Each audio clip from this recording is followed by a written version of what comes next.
everyone. Thanks for joining us for another episode of the Striving for Rubies podcast. And yes, I said us. I'm thrilled to have my husband back with me for another discussion today. We were actually talking the other day about our topic that we have for today, and I thought that it would be a really good discussion to dive into for y'all. It honestly concerns me at the lack of young people in church today. My best memories growing up were with my friends at church. My favorite activities involve something church related, whether it be a camp meeting, Bible study, youth activity, you name it. That's more than likely where a lot of my best memories came from. I learned to play the guitar and bass at church, and I truly felt like I belonged there during my teen years. We were a family. I was the oldest of the youth, so I was like a big sister to all of them. And being an only child, that meant a lot to me. I mean, honestly, I met my husband at church, and we unintentionally middle named our daughter after the church where we met. So in my opinion, a lot of good things come from church. Our topic today, however, might be a little controversial, and I'm anticipating some not so nice comments or response, but that's okay. We're not going to say any church names or people's names or anything like that, but I will tell you, we are speaking from our own experiences. So if you know us personally, you will probably know where and or who we're talking about. But these are our experiences, and we want to share them with you. We honestly just want to try to shed some light on the young person's perspective and hopefully help you know that you're not alone or why the young people in your church are fading away. So let's just dive right into today's topic and talk about where's the youth. Mark, what are some good memories that you had from your favorite childhood? Very similar to what you said. Just when I was coming up, pretty much all of the boys in our church were born at the same time, so I remember just growing up with kids in the church. Was there anything specifically that stuck with you about how the church treated its young people? Back then it was a complete different time in church, but from what I remember, it was a true church family in a sense of each person cared for one another in a special way. Like even after I left that church, I still had those people being like second parents to me. Those kids being like siblings to me. Because it was a family. And it was a family, yeah. That was kind of how the church was during my teen years. And I'll be honest with you, when we started attending that church, I did not want to be there. I didn't like it. It was a drive. I just didn't want to be there. But after some time, the Lord kind of started changing my heart, and I started becoming attached to these people. And I will say, out of probably every church that I've been at, that the church that helped form, I guess, who I am and mold me into who I am. Lord did it, but He used the church to do that. They were some of the most loving people that I've ever met. No church is perfect. But this specific church, I could still walk in today, and I have walked in recent months, and you just feel welcomed, you feel loved, you feel wanted. And that's something that's, to me, that has stuck with me throughout, up until this point, is they loved you. And to me, that's important. If you show your young people that you love them, they'll keep coming back. Because young people want to feel accepted. They want to feel loved and cared for.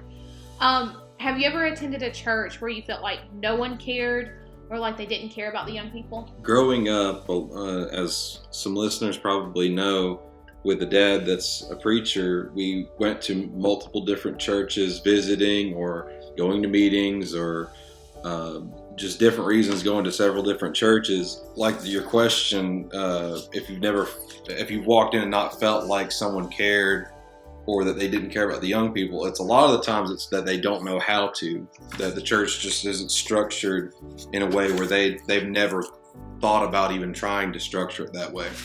It's not even that's their fault, it's just that's how they weren't taught. Yeah. People aren't taught how to care and how to interact with young people. And it's important. That's a part of discipleship to me. You need to be taught how to love and care for others. There's a reason why there's a pastor. There's a reason why there's deacons and yes. why there's people who care for people and know how to handle those situations. Absolutely.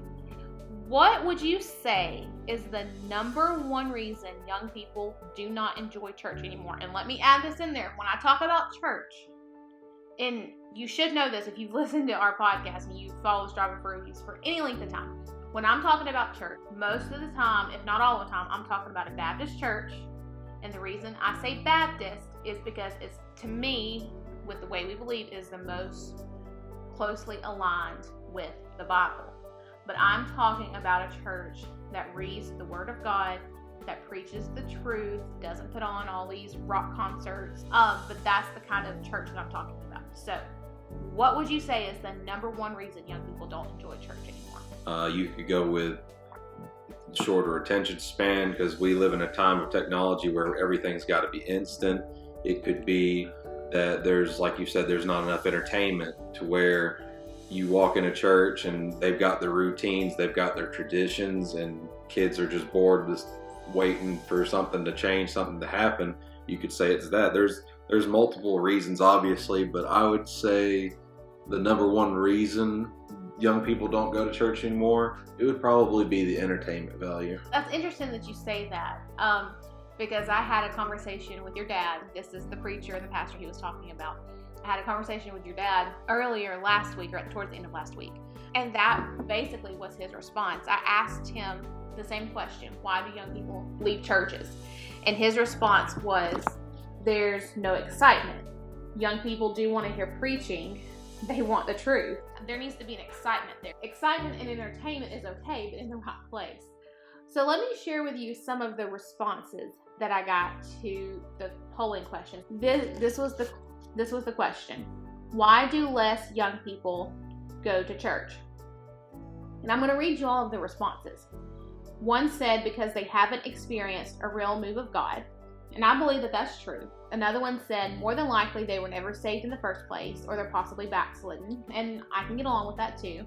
Then I had these two, which made me change my question. I don't think that's true. My church is predominantly young with, I didn't understand what they said here. It was mistyped, 1,000 members.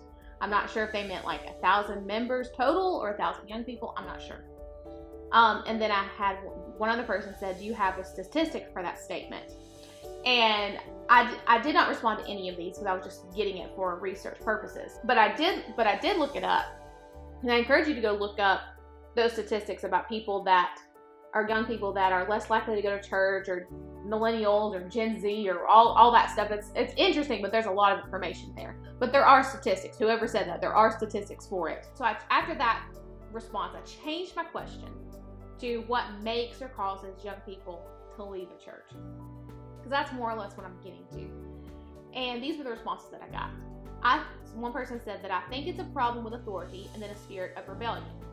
And I'm telling you, Mark will tell you, once I got that response, it was like 11 o'clock at night.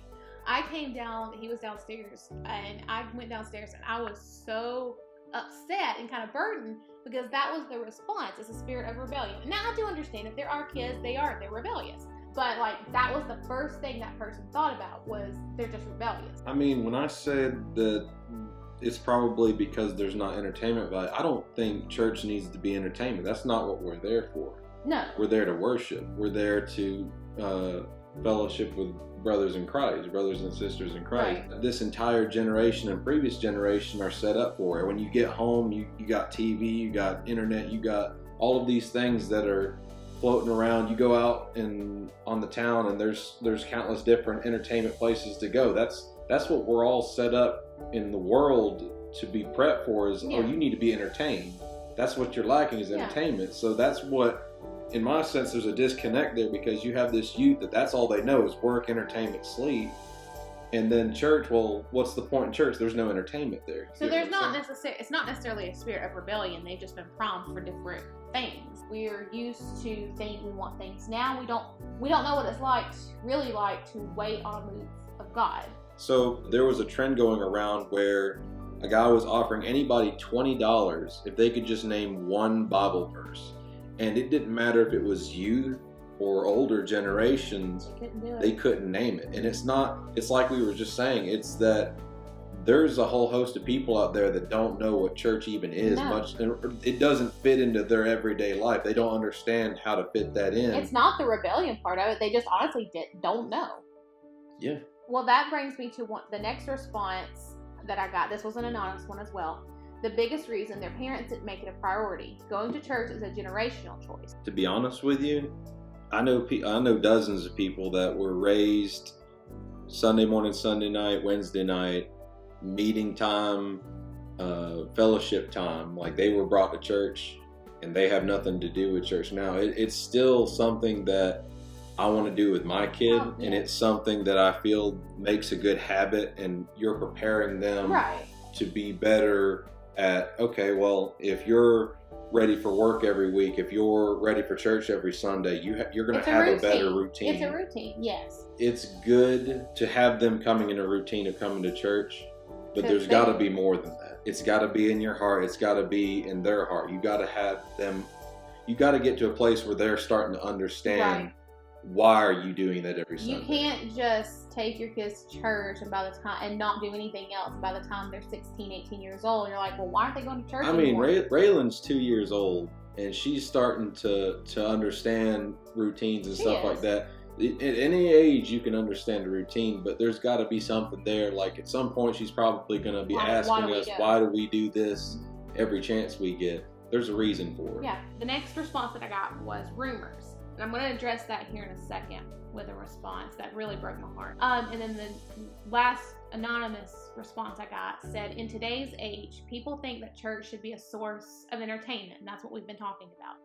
If a young person goes to church and it's not doing extracurricular activities, they won't enjoy it. And that's right. That is what a lot of young people look for. I had an encounter with somebody this weekend, and they weren't talking to me, they were talking to somebody else. But this person was mentioning, inviting them to church, and their response was, well, do you guys have a Bible study? And to me, I didn't really care for how the other person responded to that. But to me, that told me that person was interested. They did want something. They were interested. They did want to know more about the Bible. They did want to know more about the Lord. 9 times out of 10, they'll let you know if they're not Absolutely. They'll shut you down. They'll say, oh, thank you. They won't ask questions. They'll just kind of move on. But yeah, people want entertainment. But it doesn't always have to be big and flashy and gimmicky. You can have something for the youth on Wednesday nights, say. You can have get-togethers. You can have fellowships. You can do all of these things like a family would. You don't just see your family. Well, some people do.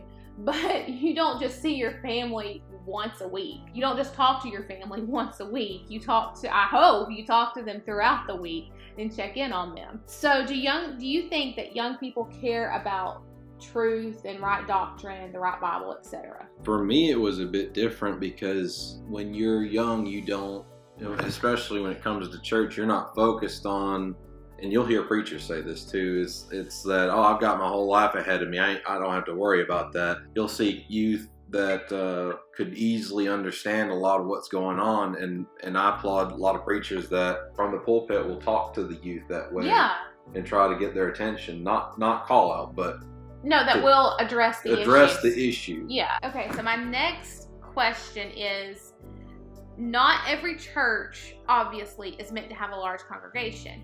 However, what would draw a young couple or teenagers to a smaller church, and what would drive them away? I mean, in the same sense, what could draw them to and what could drive them away could easily be the same thing, whether it be gimmicks.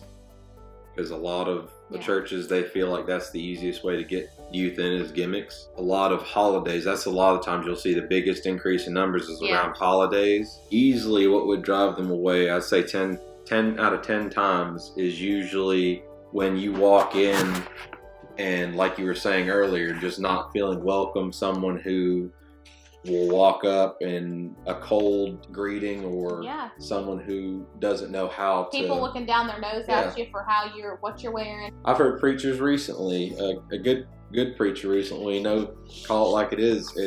It's sinners are sinners. They're going to be that way, and if one walked in, you wouldn't know how to handle the situation. We expect sinners to come to us and be like, hi, I'm a sinner. How do I get...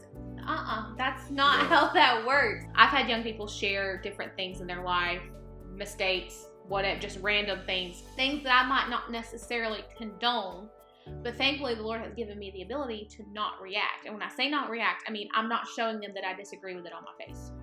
They probably know that I do, but I'm not going to sit there and push them down further because they made a decision. That's theirs to make, not mine. The best thing that I can do is love them and pray for them and be a support system as best I can. Do I condone their actions? Probably not. But neither will I condemn them, because if it wasn't for their grace for God, it would be me. Think about the woman when the Pharisees brought her to Jesus that was caught in adultery. Jesus held out a stone and asked the Pharisees if they wanted to cast the first stone, and without sin. We've all sinned, and we all come short of the glory of God. So I don't have any right to throw a stone judgment at somebody else any more than they do to me. Now, we can't be freedom inspectors, and I can probably tell you if a young person comes to me and is telling me things. I could probably get a good sense of if they might be saved or might not be saved. But ultimately, that's not for me to decide. That's between them and God. I could give you a perfect example of that question, what would drive the youth away? Any time that you're going somewhere that you're not familiar with, could you imagine being an outsider? You've either never been to a church environment or you haven't been in a long time, and you're going back. And you got to put yourself in that person's shoes. Walking in, you're in an uncomfortable environment. You have no idea how it works. It's an extremely uncomfortable situation. So you have to get up the courage to go do that first of all. And then when you walk in, you have no idea how it's going to be, how you're supposed to act, how you're supposed to dress. Mm-hmm. And depending on how you're treated when you come in there, that first time, that first impression, you might not come back. Yeah. Let me share. I'm going to share a story with you. And I'm going to be very careful not to give a whole lot of details. But this person submitted this story to me. And this person was a regular churchgoer. I'm not sure if this person is still attending. I hope that they are. If you're listening, I hope that you are. And I'm not going to share anything too personal from your story. But this person was very faithful to church. I remember this person in church. If this was all the situation, if it is as I remember it. But this person shared the story with me. And I want to share it with you guys. And I want you to think about it. Because I have a feeling that this happens more often than we realize.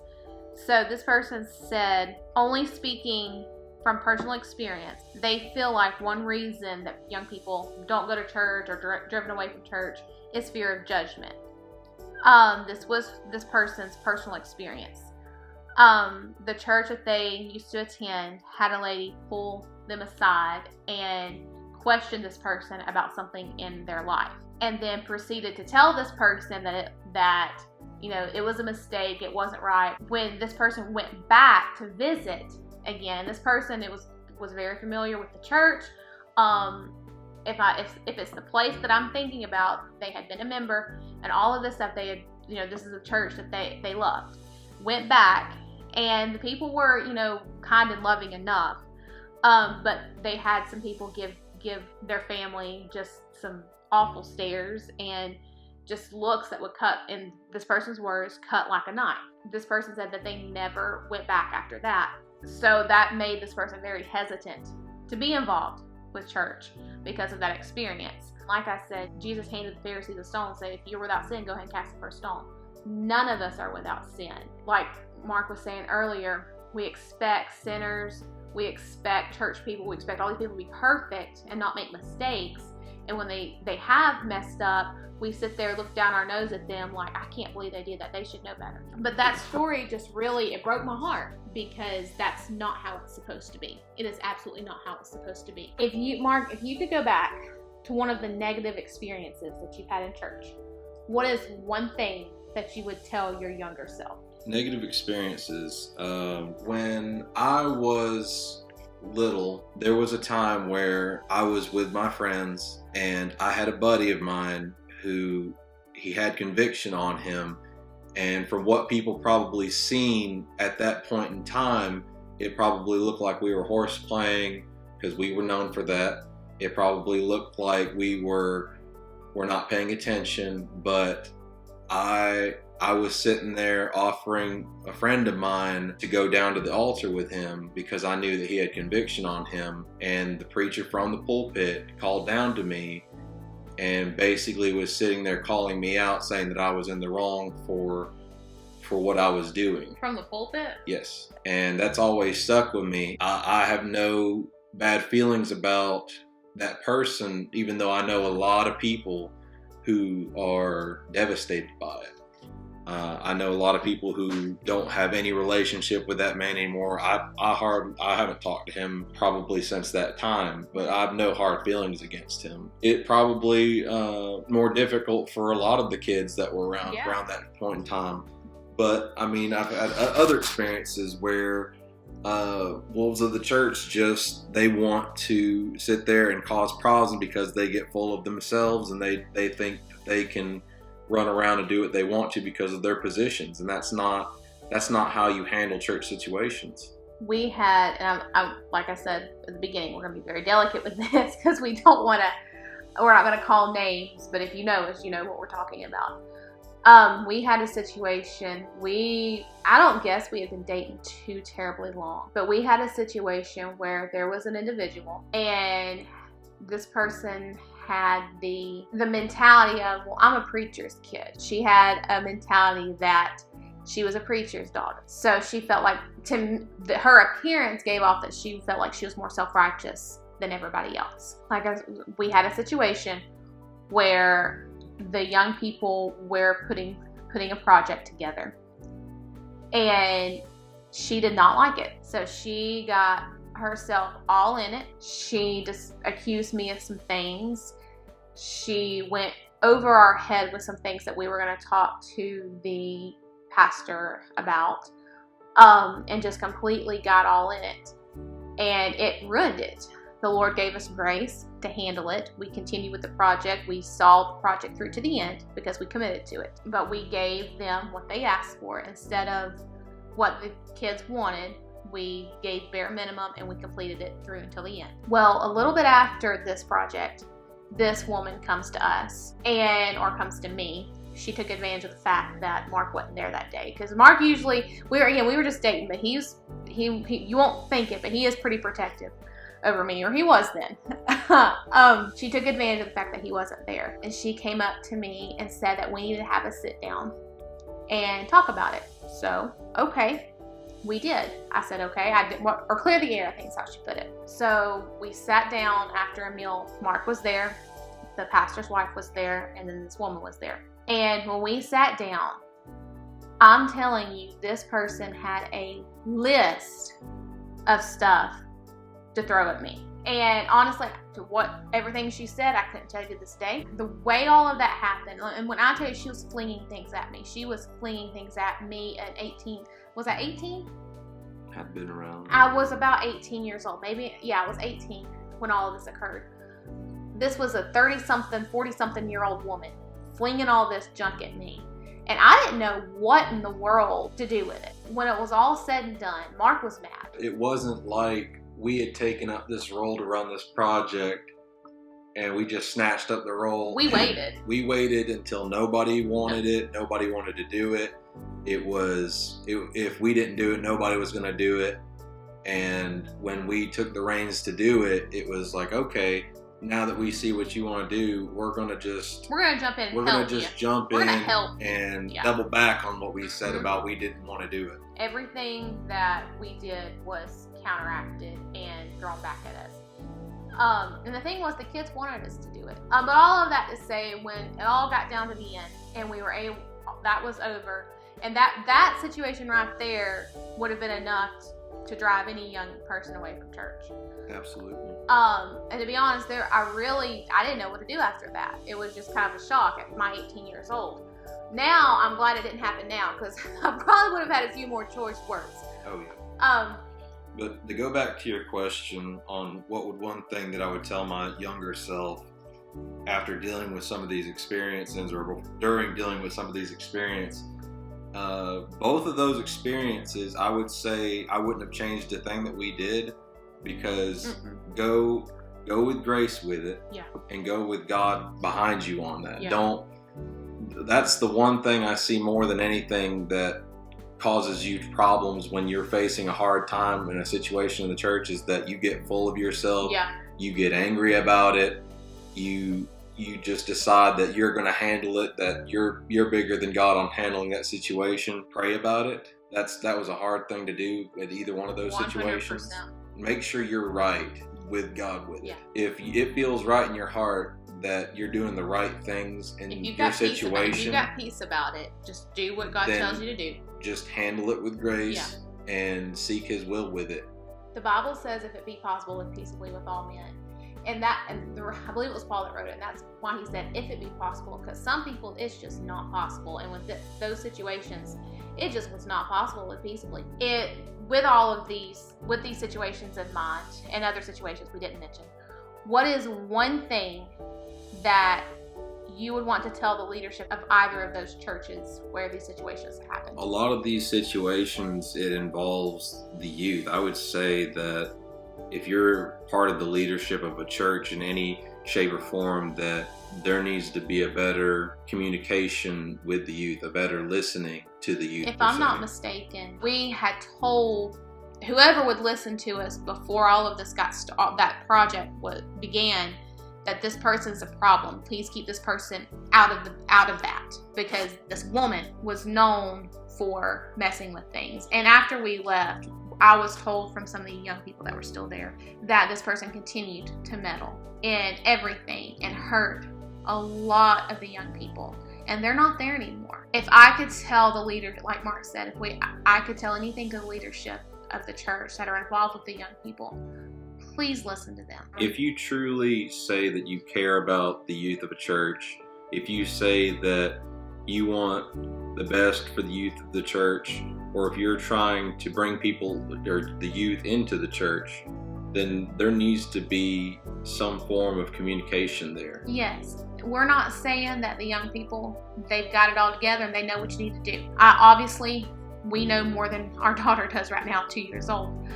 But when she's screaming at me right now, chances are she's trying to communicate something with me. I just don't know what she's trying to communicate. She's not trying to be ugly most of the time. She's trying to tell me something. When we say communication, we're not just talking about say hey or joke around with them, but don't be afraid to ask their opinion about it, because that was something that growing up in church to being a teenager in church, I never saw much of that. I had a Sunday school teacher at one church, and I won't say the church or the person's name, but I will say that it was a teenage youth group for Sunday school.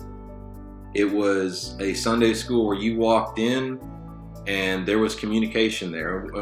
And I'll go deeper on that and say that it was, well, here's the Bible. What book do you kids want to go through for our Sunday school lesson for the next few weeks?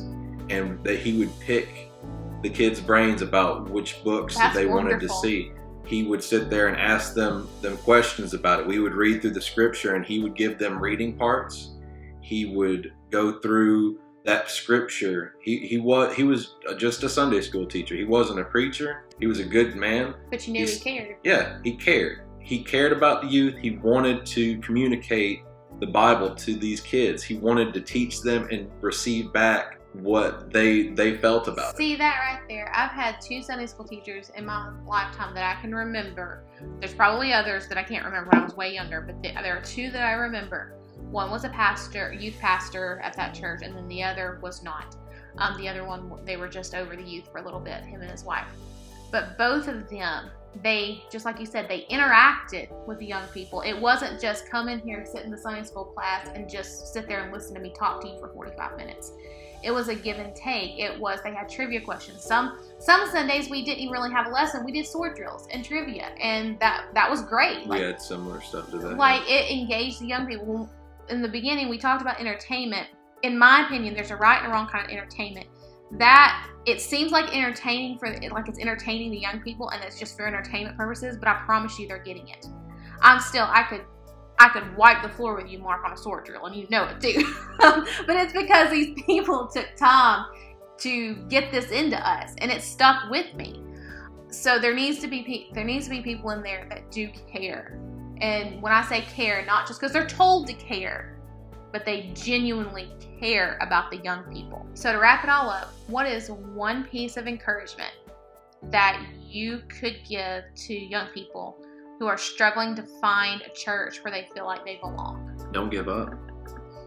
I know that sounds typical for someone to say, but from us going to a different church to when I remember my parents going to different churches, if you're seeking God's will, just the same thing I said in the last podcast about seeking a partner. If you're seeking God's will for where you need to be, that's what I told the preacher to the last church we were, is that I don't feel like we needed to be at that church anymore. And we took a step of faith. And I took a step of faith and said, I want to seek God's will for where we need to be. And I'll tell you, we were newly married, and that was one of the scariest things that I have ever done. Because we didn't have anywhere else to go. No. We didn't have anywhere in mind. We didn't have anywhere else that we liked better. God had been telling Mark for a while that we needed to leave, and I was bucking it completely. And then there was just one service, and it's like the Lord turned a switch in my heart and said, it's time to go. You'll know it's right when it's right. Yeah. So that's all we have time for today. I'm sure that we stepped on some toes. And while we don't really apologize for that, we hope that maybe our perspective helped you see things in a different way. We really appreciate you sticking with us for this long, and we hope that you enjoyed this episode. Until next time, talk to y'all later. Bye.